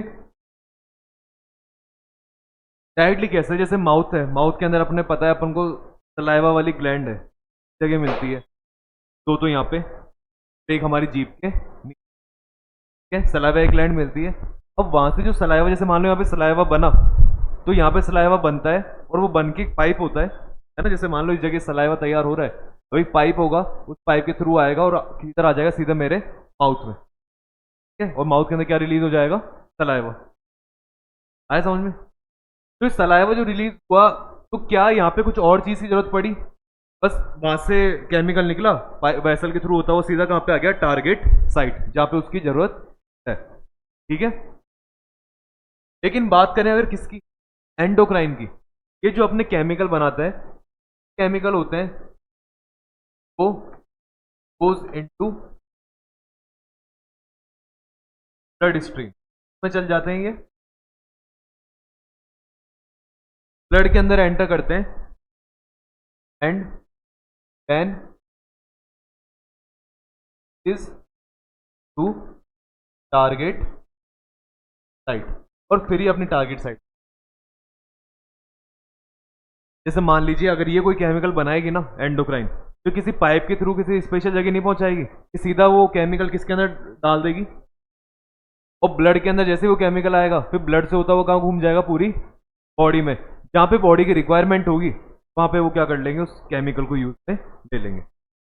ऐसे दोनों में फर्क होता है। हमारी बॉडी में क्या होती है, ग्लैंड्स होती है जो केमिकल बनाती है, पर कितने तरह की होती है वो, एंडोक्राइन, एक्सोक्राइन। एक्सोक्राइन मतलब एक्स मतलब एग्जिट सा काम है इसका, कि अलग ही काम चल रहा है इसका, ये सीधे अपने डायरेक्ट पहुंचाती है, ब्लड से कोई लेना देना नहीं है। लेना देना किसका है, एंडोक्राइन का। एंडोक्राइन जो अपने केमिकल्स बनाती है वो सीधे डालती है ब्लड में, और ब्लड के थ्रू फिर वो अपने टारगेट साइट तक पहुंचता है। इसके जो केमिकल्स होते हैं ना, से अपन कहते हैं हॉर्मोन्स। क्या कहते हैं उन्हें, के केमिकल्स को क्या कहा जाता है, हॉर्मोन्स। तो अब आपको समझ में आ जाएगा, अपन यहाँ पे जो पढ़ने वाले हैं हॉर्मोन्स इन एनिमल्स, ये हॉर्मोन्स क्या है, एंडोक्राइन ग्लैंड ने जो केमिकल बनाया, जो केमिकल उन्होंने ब्लड को दिया, वो है ये हॉर्मोन्स। बात यही है, हॉर्मोन्स क्या काम आते हैं, तो मैंने बताया अपनी बॉडी में जो भी हम कंट्रोल कोऑर्डिनेशन का काम कर रहे हैं, या एक तो हमारा ब्रेन वाला जो नर्वस सिस्टम वाला काम करवाता है, नर्वस सिस्टम पढ़ लिया अपन ने पूरा, ब्रेन, स्पाइनल कोड और न्यूरॉन्स। या तो नर्वस सिस्टम ये काम करवाता है, या कंट्रोल कोऑर्डिनेशन का काम कौन करवाते हैं, ये हॉर्मोन्स करवाते हैं, जो कि केमिकल होते हैं जो आपके किस में मिलते हैं, ब्लड के अंदर। तो हमें क्या करना है, अब इसमें ये पढ़ेंगे कि भाई केमिकल्स बंदे कहाँ कहाँ पर है, मतलब ये एंडोक्राइन ग्लैंड जो है, एंडोक्राइन ग्लैंड जो है हमारी बॉडी में कहाँ कहाँ पर लोकेटेड है। जैसे मैंने आपको भी इसका बताया, किसका बताया था अभी, एक्सोक्राइन का। एक्सोक्राइन में मैंने किसका एग्जांपल दिया था आपको, सलाइवा का। सलाइवरी जो ग्लैंड है, वो ग्लैंड कहाँ पे बताए पोजीशन, तो यहाँ चिकबोन के नीचे और एक टंग के नीचे, और वहां से क्या हो रहा है, उसका सीक्रेशन आ रहा है, ठीक है। एक्सोक्राइन का अपन यहाँ पे क्या ज्यादा कुछ नहीं पढ़ेंगे, क्योंकि हमारे ज्यादा काम में नहीं है। अगर किसी ने लाइफ प्रोसेस वाला चैप्टर पढ़ा है, अभी पहले अपन ने जो रिसेंटली चैप्टर पढ़ा था, उसमें अपन ने देखा था लीवर से भी एक केमिकल आता था, उस केमिकल का नाम क्या था, बाइल जूस। पैनक्रियास से भी एक केमिकल आता था, पैनक्रिएटिक जूस। और इसके अलावा स्टमक से भी केमिकल निकलते थे, HCl निकलता था, म्यूकस निकलता था, पेप्सिन नाम का अरे याद आ रहा है किसी को? तो ये जितने भी थे, क्या ये ब्लड में जाके आ रहे थे, डायरेक्टली उस जगह पे आ रहे थे, डायरेक्टली उस जगह पे आ रहे थे। तो जितनी भी पढ़ी थी ना अपन ने, सारी कौन सी ग्लैंड पढ़ी थी वहां पे, एक्सोक्राइन, जो डायरेक्टली अपनी जगह पे पहुंच जाता है केमिकल। लेकिन अब अपन जो पढ़ेंगे वो सारी कौन सी पढ़ेंगे, एंडोक्राइन, ठीक है। तो देखो सबसे पहले स्टार्ट करते हैं। तो एंडोक्राइन के अपन साइड्स देखते हैं कि एंडोक्राइन ग्लैंड्स कहाँ कहाँ पे मिलती है, ठीक है। तो देखो इस डायग्राम के अंदर सबसे ऊपर ही ऊपर जो टॉप पे दे रखी है, कौन सी ग्लैंड दे रखी है आपको, थोड़ा क्लीन हो,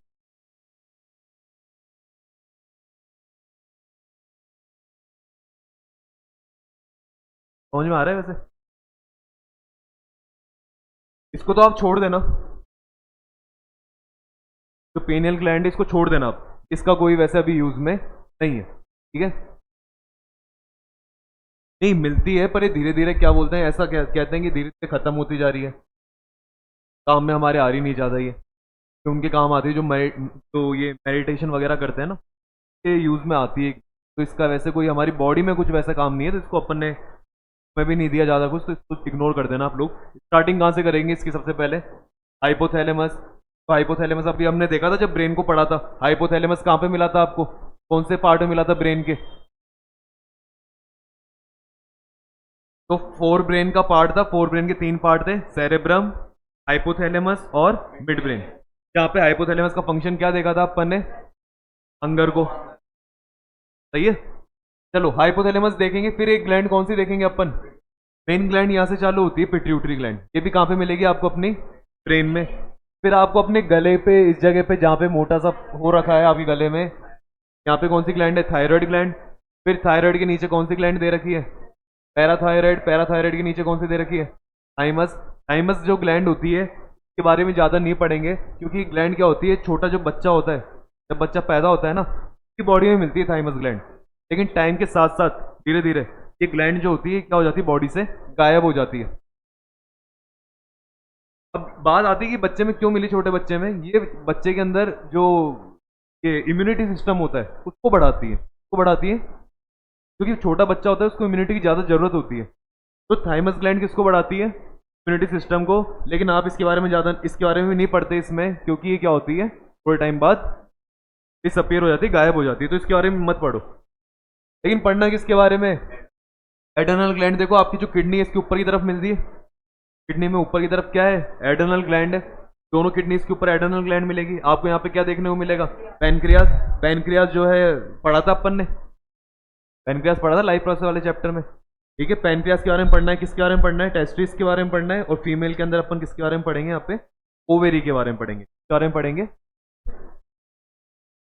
और मेल और फीमेल में बस ये डिफरेंस है कि मेल के अंदर जो एक टेस्टिस मिलती है और फीमेल में क्या है? यहाँ पे ओवेरी है।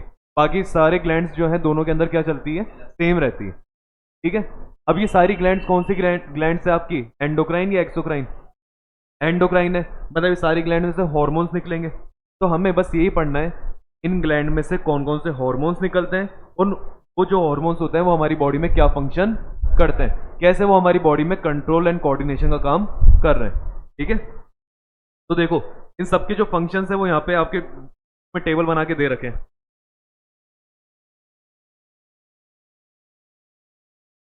और इसमें थोड़ा सा मैं ऐड करके आपको पीडीएफ में दे दूँ, ज़्यादा थोड़ा ज़्यादा बेसिक। लेकिन सबसे पहले देखो, सबसे पहले स्टार्टिंग करते हैं अपन क्या उसमें देख, में से बताऊं या डायग्राम में से बता दूं? डायग्राम में से बता दूं? प्लांट्स वाला छुड़वा रखा है मैंने पार्ट, वो कल करेंगे अपन। चलो डायग्राम में से समझते हैं फिर इसको। जो डायग्राम के अंदर अगर टॉप ही टॉप पे मैंने बताया, इसको छोड़ देना। ठीक है। स्टार्टिंग कहां से करो? पिट्यूटरी ग्लैंड से। ब्रेन के अंदर है आपके, हाँ ब्रेन को, ब्रेन के अंदर है, इसलिए इसको कौन सी ग्लैंड भी कहा गया है? मास्टर। कौन सी ग्लैंड कहा गया है इसको? मास्टर ग्लैंड इसलिए क्योंकि ये वो ग्लैंड होती है, जैसे मान लीजिए फॉर एग्जांपल अपन इसका लेते हैं, थायराइड ग्लैंड को कोई हार्मोन रिलीज करना है, केमिकल रिलीज करना है, पर थायराइड को कितना वो हार्मोन रिलीज करना है, कितने अमाउंट में करना है, वो सारा ऑर्डर कौन देगा इसको? एड्रेनल को सारा ऑर्डर कौन देगा? पैनक्रियास को कौन देगा? तो ये पिट्यूटरी ग्लैंड होता है जो सबको बताता है आगे कि आपको कितने अमाउंट में कोई भी केमिकल रिलीज करना है। इसलिए पिट्यूटरी ग्लैंड को कौन सी ग्लैंड नाम दिया गया है? Master gland. तो एग्जाम में डायरेक्ट क्वेश्चन आता है इनमें से मास्टर ग्लैंड कौन सी है, तो आप उसके अंदर आंसर टिक कर देंगे कौन सा? Pituitary gland. आपने कह दिया सर ये मास्टर ग्लैंड तो है, पर इसका फंक्शन क्या है? और फंक्शन तो बताओ। एक इसका जो मेन फंक्शन होता है वो कौन सा हार्मोन सीक्रेट करती है? Growth hormone. कौन सा हार्मोन?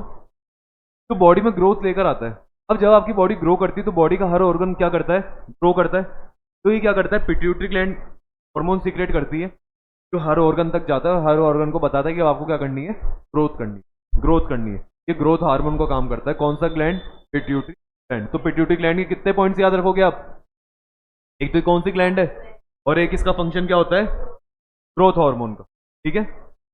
लेकिन देखो थोड़ा सा यहाँ पे ट्विस्ट क्या है कि ग्रोथ हार्मोन तो ये सीक्रेट करती है पिट्यूटरी ग्लैंड, पर सिर्फ एक स्पेशल ग्रोथ हार्मोन के लिए तो जो ऑर्डर देती है वो कौन सी ग्लैंड देती है? हाइपोथैलेमस। ये ट्विस्ट है यहाँ पे एक छोटा सा, कि मैंने बताया मास्टर ग्लैंड तो कौन है, खुद, जो बाकी सबको ऑर्डर देगी, लेकिन सिर्फ एक कौन से हार्मोन के लिए, इसको खुद को आगे से ऑर्डर मिलता है, और वो ऑर्डर कौन देता है इसको, हाइपोथैलेमस। ये हाइपोथैलेमस को कहा जाता है रिलीजिंग हार्मोन। रिलीजिंग हार्मोन मतलब का जो काम होता है वो हार्मोन्स को क्या करवाना होता है, रिलीज करवाना। किसमें से हार्मोन्स को रिलीज करवाना, कौन सा हार्मोन रिलीज करवाना। तो अगर आपके एग्जाम में क्वेश्चन आए कि ग्रोथ हार्मोन कौन रिलीज करता है, तो आप टिक तो आप पिट्यूटरी तो टिक करोगे, हाइपोथैलेमस थोड़ी ना करोगे। हाइपोथैलेमस तो उसको क्या देता है, ऑर्डर देता है कि भाई तू कर, पर रिलीज तो यही कर रहा है ना। ये हाइपोथैलेमस का कोई स्पेशल फंक्शन नहीं है। फंक्शन कहां से चालू होता है मेनली, बस ट्विस्ट याद रखना कि ये सबकी अगर मास्टर है तो इसका मास्टर कौन बैठा है, खुद का हाइपोथैलेमस बैठा है, बस ऐसे याद रखो। ये मास्टर है और ये बाकी सारे क्या है, टीचर्स हैं ये। अब बच्चे नहीं है, टीचर्स हैं ये, काम करेंगे ना ये। अब टीचर में देखो सबसे पहले जो ग्लैंड है अगली आई वो कौन सी आ गई यहाँ पे, थायराइड ग्लैंड। थायराइड ग्लैंड जो होती है उसमें से हार्मोन निकलता है, उसको थायरोक्सिन हार्मोन कहते हैं। कौन सा हार्मोन होता है, इनके देखो हार्मोन्स के नाम भी सिंपल है, ज्यादा खतरनाक नहीं है। थायराइड का कौन सा हो गया, थायरोक्सिन। बात आती है थायरोक्सिन हार्मोन काम क्या करता है आपकी बॉडी में, ये हमारी बॉडी में बना के रखता है मेटाबॉलिज्म। क्या इसका काम करता है, मेटाबॉलिज्म का। मेटाबॉलिज्म क्या होता है कि हमारी बॉडी में अगर, हाँ हमारी बॉडी में मान लो हम सांस ले रहे हैं तो रिएक्शन हो रही है, रेस्पिरेशन, खाना पचा रहे हैं तो भी क्या हो रही है, रिएक्शंस हो रही है। और जो कुछ भी मतलब चीजें जो बॉडी में हो रही है वो सारी क्या है, रिएक्शंस है। उन रिएक्शंस को कंट्रोल करने का काम कौन करता है, आपका थायराइड ग्लैंड। कौन से हार्मोन के थ्रू, थायरोक्सिन हार्मोन के थ्रू। क्या मेंटेन करता है आपकी बॉडी के अंदर, मेटाबॉलिज्म को। आगे समझ में। अब जो थायराइड ग्लैंड होती है ना, ये जो थायरोक्सिन हार्मोन बनाता है, अब वो केमिकल तो बना रहे, लेकिन वो केमिकल बनाने के लिए इसको खुद को एक केमिकल की जरूरत पड़ती है, जिससे अपन क्या कहते हैं, आयोडीन। क्या कहते हैं उसको, इसको आयोडीन चाहिए थायरोक्सिन हार्मोन बनाने के लिए। अब मान लो अगर आप सही से आयोडीन नहीं खाओगे तो इस बेचारे को तो आयोडीन मिलेगा ही नहीं, कहाँ से थायरोक्सिन हार्मोन बनेगा। तो हमें इसलिए कहा जाता है कि आपको प्रॉपर अमाउंट में, मतलब लिमिटेड अमाउंट जो चाहिए बॉडी को, अमाउंट में क्या खाना चाहिए, आयोडीन, ताकि इसको आयोडीन मिले। और ये कौन सा हार्मोन बनाए, थायरोक्सिन हार्मोन, ताकि आपकी बॉडी में अच्छे से क्या होती रहे, सारी मेटाबॉलिज्म होता रहे। अगर नहीं होएगा तो आपकी बीमारी हो जाएगी जिसका नाम होता है गोइटर। जो यहाँ पे गला फूल जाएगा, आपकी गोइटर नाम की बीमारी हो जाएगी, जिसमें क्या होता है गोइटर के अंदर कि जब इसको प्रॉपर आयोडीन नहीं मिलता तो इसको जबरदस्ती कुछ ना कुछ बनाना पड़ेगा, क्रिएट करना पड़ेगा, जिसकी वजह से इसमें स्वेलिंग आना चालू हो जाती है। और इस ग्लैंड में इतनी स्वेलिंग आ जाती है कि ऐसे ही वो बाहर निकल के आ जाता है, इतना लटक जाता है, गर्दन जो होती है बाहर निकल के आ जाएगी। हाँ, स्किन जो होती है वो ऐसे फूल जाती है यहाँ पे स्वेलिंग इतनी आ जाती है। बाकी इसका बेसिक जो होता है, जैसे मान लो कभी कभार क्या होता है किसी में थायराइड सही से काम नहीं करता, थायराइड ग्लैंड सही से काम नहीं करती, तो उनकी जो बीमारी होती है उसको कहते हैं थायराइड। सुना होगा आपने इस बीमारी के बारे में कि थायराइड हो गई, तो थायराइड भी हो जाता है इसकी वजह। आगे इसमें समझ में, इसमें 3 वर्ड याद रखने, आयोडीन, मेटाबॉलिज्म और कौन सा हार्मोन, थायरोक्सिन हार्मोन। हार्मोन का नाम याद है ना, थायरोक्सिन हार्मोन। पैराथायराइड छोड़ देना, नहीं दे रखा इसके बारे में। अगला आप कौन सा देखना है, चलो इसको छोड़ते हैं, पहले इसको देखते हैं, एड्रेनल ग्लैंड। एड्रेनल ग्लैंड क्या करती है, अरे मैंने तुमको बताया ये जो अपन हार्मोन पढ़ रहे हैं सारी बॉडी में कंट्रोल कोऑर्डिनेशन का काम करते हैं। फिर ये कैसे कंट्रोल कोऑर्डिनेशन का काम करती है, ये होती है, इसको कहा जाता है इमरजेंसी, हाँ हार्मोन कह देते हैं अपन। ये जो हार्मोन सीक्रेट कर रही है वो कौन सा हार्मोन है, इमरजेंसी वाला। हालांकि इससे जो हार्मोन निकलेगा उसका नाम होता है एड्रेनलिन हार्मोन। क्या नाम होता है उस हार्मोन का, क्या नाम होता है उस हार्मोन का, एड्रेनलिन हार्मोन। जो कौन सी ग्लैंड से निकलता है, कहां पे है आपके, किडनीज के, हल्का सा किडनीज के ऊपर रखी हुई है, किडनीज के ऊपर, ठीक है। पर इससे जो हार्मोन निकला ना, एड्रेनलिन हार्मोन, इमरजेंसी हार्मोन है। इमरजेंसी कैसे कि हाँ कुत्ता पीछे पड़ गया, अब कुत्ता पीछे पड़ गया तो हमको क्या करना पड़ेगा, अरे भगना पड़ेगा। पर मान लो मैं आराम से बैठा हूँ, कुत्ता पीछे पड़ गया अचानक से, अब भगूं तो मैं बिल्कुल सुस्त आके तो बैठा हूँ, कैसे भगूंगा, तो मेरी सुस्ती क्या होनी चाहिए, खत्म। और बॉडी में क्या आनी चाहिए, एक एनर्जी, जोश आना चाहिए भयंकर। अब वो जोश कैसे आएगा कि मेरे हार्ट की रेट क्या हो जाए, बहुत ज़्यादा तेज, धक धक धक धक तेज हो चालू हो गई, और बॉडी में ऑक्सीजन की सप्लाई क्या हो गई, बहुत तेज, क्योंकि ब्लड घूम रहा है और इतना साफ सब कुछ तेज हुआ ना, तो बॉडी में क्या आ गई, एनर्जी। एनर्जी आती ही फरार वहां से, ठीक है। तो वो फरारी का काम जो है वो किसने करवाया मेरे को यहाँ पे, तो डर लगना, भगना, अचानक से हार्ट बीट तेज हो जाना, कुछ डांट दिया या कहीं बम फट गया, अचानक से धड़कनें तेज हो जाती है, अलर्ट हो जाते हो आप, ये अलर्ट होना, ये सारी चीजें कौन करवाता है आपको, एड्रेनल, ठीक है, एड्रेनलिन हार्मोन के थ्रू, इमरजेंसी हार्मोन इसको कहा गया। फिर देखो पैनक्रियास का देखते हैं, लेकिन इससे पहले अपन किसको देख लेते हैं यहाँ पे, जैसे टेस्टिस के बारे में। टेस्टिस जो होती है मेल के अंदर मिलती है, और जो मेल में कौन से कैरेक्टर लेकर आती है, मेल वाले कैरेक्टर लेकर आती है। और जो ओवेरी होती है फीमेल के अंदर कौन से कैरेक्टर लेकर आती है, फीमेल वाले कैरेक्टर लेकर आती है। मेल से जो हार्मोन निकलता है टेस्टिस में, वो कौन सा निकलता है, टेस्टोस्टेरोन निकलता है, ठीक है, पढ़ा हुआ है, 8th में भी आता था टेस्टोस्टेरोन हार्मोन। और ओवेरी से जो निकलता है वो कौन सा होता है, एस्ट्रोजन हार्मोन, जो किससे निकलता है, ओवरी से, और ये फीमेल में फीमेल वाले कैरेक्टर्स लेकर आता है, ठीक है। लास्ट इसके अंदर जो बसती है ग्लैंड, वो कौन सी बसती है यहाँ पे, पैनक्रियाज। अब पैनक्रियाज देखो, पैनक्रियाज कितनी बढ़िया चीज है। पैनक्रियाज यहाँ पे पढ़ रहे हैं अपन, और इसमें जो हार्मोन निकलेगा उस हार्मोन का क्या नाम होता है,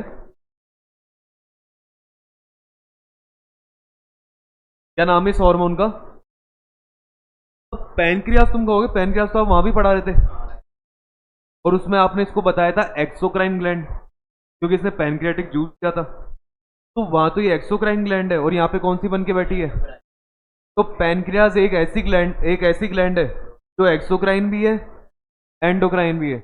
मतलब इसका सीक्रेशन डायरेक्टली किसी जगह पे भी जाता है, और इसका सीक्रेशन ब्लड में मिक्स होके भी घूमता है। और जो इसका सीक्रेशन ब्लड में मिक्स होके घूम रहा है, उस केमिकल का नाम क्या है यहाँ पे, इंसुलिन। सबसे मेन है, क्योंकि डायरेक्टली क्वेश्चन कभी कभार यही पूछ लेता है कि पैनक्रियाज का फंक्शन बताओ। क्यों इस पर डायरेक्ट क्वेश्चन आता है पैनक्रियाज पे, क्योंकि इसमें देखो अगर आपकी बॉडी में क्या बनाती है, इंसुलिन, तो आपकी बॉडी में क्या कंट्रोल करता है, ब्लड के अंदर किसके लेवल को कंट्रोल करता है, शुगर के लेवल को कंट्रोल करता है, ब्लड शुगर लेवल को। अब ब्लड में शुगर लेवल को कंट्रोल करने का मीनिंग क्या है, कि अगर जैसे मान लीजिए आप कुछ मीठा ज़्यादा खा रहे हैं, तो हमारी बॉडी में क्या रिलीज हो जाएगा, और उस मीठे की पावर को थोड़ा क्या कर देगा, कम कर देगा। आपकी बॉडी में शुगर ज़्यादा नहीं होनी चाहिए ब्लड में, तो इंसुलिन उसको कम कर देगा, ठीक है?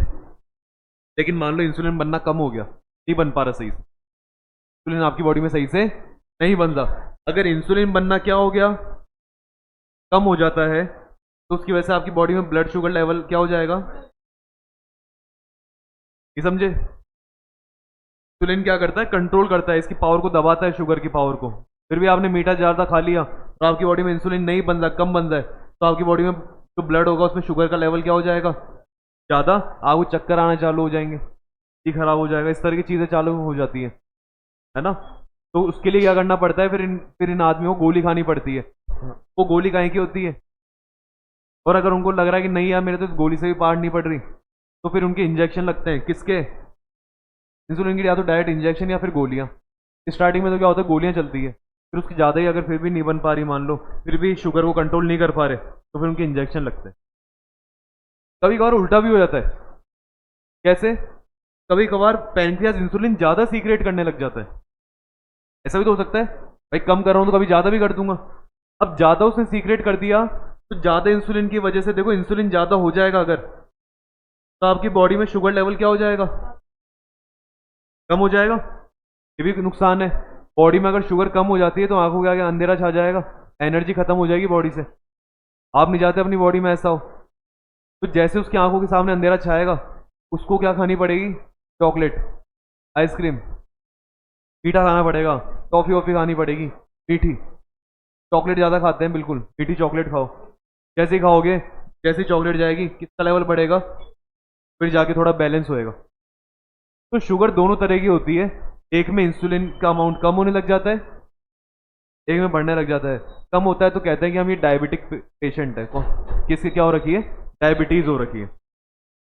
और उल्टा भी होता है वो वाला, के अंदर चॉकलेट वॉकलेट खानी पड़ रही है, ठीक है। कि ग्लैंड के बारे में हो गया, कल प्लांट वाला पार्ट बचेगा, उसको कंप्लीट कर लेंगे अपन।